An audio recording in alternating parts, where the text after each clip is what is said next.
Welcome everybody to the Dusk to Dawn Saloon. What's going on in this place? Hey, this is a new channel and a new venture. What's it about? All things Breweriana. We're going to be talking about all those great beer signs, beer cans, all that good stuff.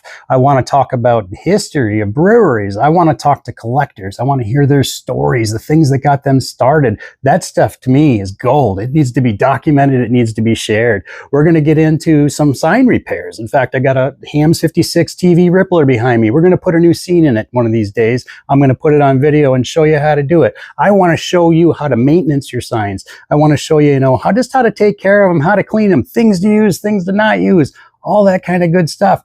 Everybody's got an opinion on the subject matter. Mine might not be your way, but I'm going to show you what I do and share it with you so that maybe you can help take care of those little pieces of gold hanging up on your wall. We're also going to get into glassware.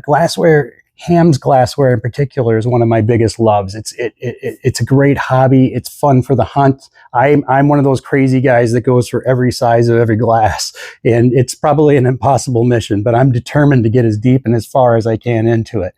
We're also going to talk about, hey, I bought all these beer signs. I don't know what to do with them. We're going to talk about how to sell them, things you can do, places you can sell them, places to go hunt. We're going to talk about being a new collector. Where do I start? All that kind of stuff. So speaking of new collector, pull up a stool. We're going to get on our first subject, and that is, I'm a new collector. What did I get myself into?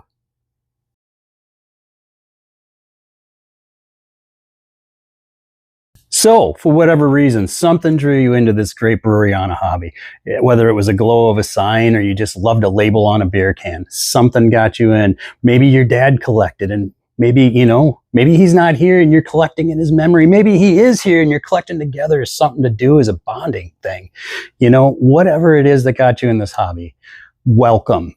You have just joined the greatest hobby that you could ever have. And that's my opinion, but I guess I'm a little biased. So we're going to go through a few things here, and I hope I can help you out. Rule number one, have fun. Have fun. Buy what you like, buy the best quality you can, and enjoy it. Just have fun. Remember, this is about what you like. This is something that you enjoy. It doesn't matter if you want to be one brand. It doesn't matter if you want to be two, or you want to have 50 different brands on your wall. Buy what you like. Enjoy it. Number two, I'm going to tell you, take your time. Slow down. As a guy that started about 3 years ago, here's my quick story. I bought one sign the day after Christmas. I bought a couple signs the next day, and it just exploded to the point where I had my whole basement walls filled by April. So we're talking 4 months, folks. This wasn't very long. And it was everything. Olympia, Schlitz, Schmitz, everything. I just fell in love with the lights. And I'd come downstairs. I'd notice my TV was on, and I didn't watch the TV anymore. I literally just watched the signs on the wall. So my recommendation is, maybe don't go that fast. Slow down a little bit. Take your time with it. There's no time limit. You don't have to fill your walls up. If you have one sign that makes you happy, awesome. If you want to fill your walls, do it. But take your time and slow down, take a breath, and do some research before you purchase something. Now, number three, where can we go? Where should I start looking for this stuff? Well, Facebook, social media, stuff like that, popular place. Facebook has a marketplace. You can find things on there. What I would recommend is you look around on there. You see what they are. You keep an eye on it. Maybe keep a little note stock, or just keep it in your head. Look at prices. Kind of look around so you can figure out what's high and low, and you can kind of learn the market price of things. Another place you can find things is over at thrift shops. You never know if you got a Goodwill, a Savers, or another store like that. You never know what you're going to find. I found a few glasses in there that were bangers. I was really lucky, and it's so fun to find that stuff on the hunt. What's another place? Flea markets. Flea markets are good. You got to get up early, though. I will tell you that there's a lot of other beer collectors in that line in the morning waiting to go out and find that stuff. Now, the next one is my favorite one, and it's the shows. There's beer shows, and sometimes you got to drive a while to get to those beer shows. But you know what? They're so fun. Why not walk into this gigantic room filled with all these glowing lights, buzzing neons, ticking, popping, flashing, all the cool stuff happening? Shows are one of the best ways that you can find stuff. And You know, you might go at one table and find something for 20 bucks and it might be 30 bucks at the next table. So take your time, walk around and look around. I will give you one warning, and I can tell you this one from personal experience.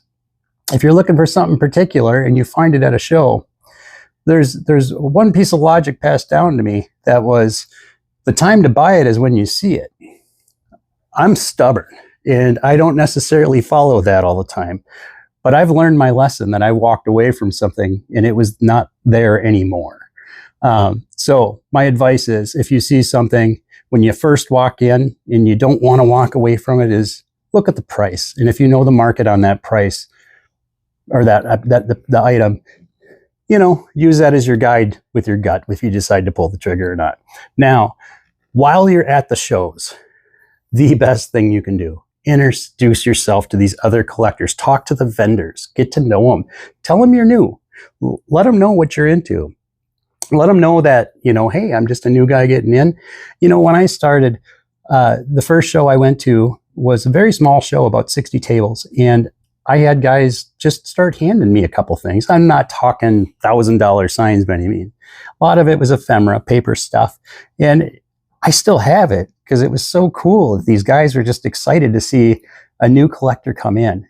And believe me, nobody wants this hobby to keep going more than the people that have been in it. They want to know that when they're done and no longer collecting, that their stuff will go to a person that's going to take care of it and carry on the love and joy that this hobby brings. So be social. You know, there's a lot of different beer brands out there. Look for them on social media. Join a beer group. You can be a fly on the wall. I did that. I kind of hid in the background for a little while, and I just watched. And well, honestly, it wasn't that long. I know people will argue with me about that probably. If I say that I took my time, I can't say that.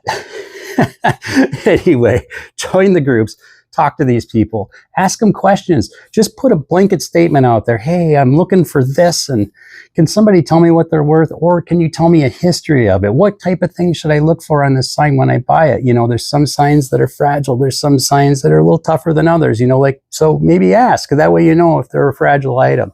And you know, be extra care for it when you're looking at it. But go talk to people. And I will tell you, if you start being social with these folks and you get to know them, you're probably going to find some of the best friends you've ever met. I can tell you personal experience. Some of my very best friends are in this beer collecting hobby, and they are worth more to me than any sign on my wall. So another thing that we kind of touched on a little bit was research. And what I mean by research is when you really start looking for specific items, you know, say you picked out a certain sign you want, you just want to get it, look into it, ask the questions about that sign, find out what the common problems are with that sign, or find out when it's made, what years it was available, things like that. And then, you know, when you're researching, you can start looking into market pricing. You get that down. So your market pricing, you know what kind of price point you're going to be. Understand that some areas, some brands might cost more than the other. Some areas that brand might be flooded, but people out of state will pay a higher price because they don't have access to it. So you kind of have to use judgment and filter things. One way to do that is you can go to auctions that were sold. You can look at, you know, what these signs sold for on an auction. Now, remember, a sign is worth as much as somebody is willing to pay for it. And that somebody may be really wanting that one item. So you have to take, if you have 10 listings that you find, you want to break that down and maybe add them all up and divide it by that number to kind of find your average cost. That's kind of what I do when I look at things. You can go to eBay. You can go on eBay, and if you filter your item, you go there, you hit the filter button with your search, and you can go down and select a little button that says sold. And when you do that, it brings up all the last 100 auctions that sold with that description. Now, keep in mind, it's the last 100. So that could be, and I could be wrong, but I'm pretty positive it's 100. But it'll bring you up the last 100 or so, and you can go in there and see what, you know, the dates, when it sold and what it sold for. But you have to remember, eBay is a worldwide audience. And again, it's just a guide, kind of get you into a point. Now, there's a website called WorthPoint. WorthPoint you have to pay a subscription for. But the cool thing about WorthPoint is it saves auction histories and eBay histories, and it has them going back as long as they go. And that's a great guide. It's kind of depressing sometimes. You go on there and see a sign that sells for maybe $500 now, that 3 years ago or 4 years ago sold for $200. And you're going, man, what happened with this beerflation stuff? So now let's talk about another thing here. You're kind of getting what you want. You're trying to decide like, oh, I really like this rare glass. And I know they should sell for $100, but man, this guy's got one for 200. Should I pay up on it? Well, that's your choice. It's okay to pay up on an item if you really want it. If it's rare and hard to find, don't listen to anybody. You'll have buddies give you grief. Trust me. I know, because I've done it. I've had it happen. But you know what? I love them, and they're looking out for me. They're also looking to pick on me a little bit. But if you really want it, it's worth as much as you want to pay for it. That's the way I look at it. That's my opinion. Now, one other thing too is just be patient. Just be patient. You know, if sometimes I've found when I really want an item, I used to go out and just run out and buy it. Well, you know what? Now I kind of wait. I'm looking all the time. Stuff pops up. You never know when somebody's going to give you a phone call and say, hey, my uncle passed away 25 years ago, and, you know, would you want to come look at his stuff? You got a bunch of beer stuff here, and we don't want it. We know you love it. You just never know. You never know what's going to pop up. And that to me, like when those random things pop up or those random picks, that to me is one of the most fun times in the hobby for me. Not only can I get some cool stuff maybe for myself, but maybe I got buddies, you know, that are looking for a specific glass or a specific sign that I can help them find it, you know, like that. And when you find stuff in the wild like that, I tell you the feeling, I just enjoy that feeling so much more. It's just fun. And that's what this hobby is about, is having fun. And that's my last point. Have fun. Don't stress about it. Remember, all in all, and in the end, it's a beer sign. It's a beer glass. It's a tap handle. That's all it is. It's nothing to get stressed out about. It's nothing to control your life. You know, just have fun. Enjoy it and find other people to enjoy it with. You know, that I keep going back to it. The people. People are the best things in this hobby, and there's no value you can put on those friendships. The best things. So I hope I helped you out in some way. If you're a new collector, please comment below. If you just got into collecting, if you got any questions, go ahead and ask them, and I'll do my best to answer them. Now, I want to give a shout out. My first episode, there's a young man that comes, the son of one of my collector friends. His name is Aston, and he's such a cool kid, and he's always so excited. He's always so happy, and I just love when I get to see Aston at the shows. I'll see him at collector barbecues and stuff like that. So Aston, this one's out to you, buddy. Thank you for being a fan, and thanks you, for watching the videos I've done on the beer pages. You know, I hope I can live up to your YouTube expectations. I know it's a lot to live up to, buddy, but I'm going to do my very best. So all we got left now, folks, is it's time for the final toast. Thank you all for coming by and watching the first episode. Man, I can't believe I finally got it together. I've been wanting to do this for a while, and I'm so excited.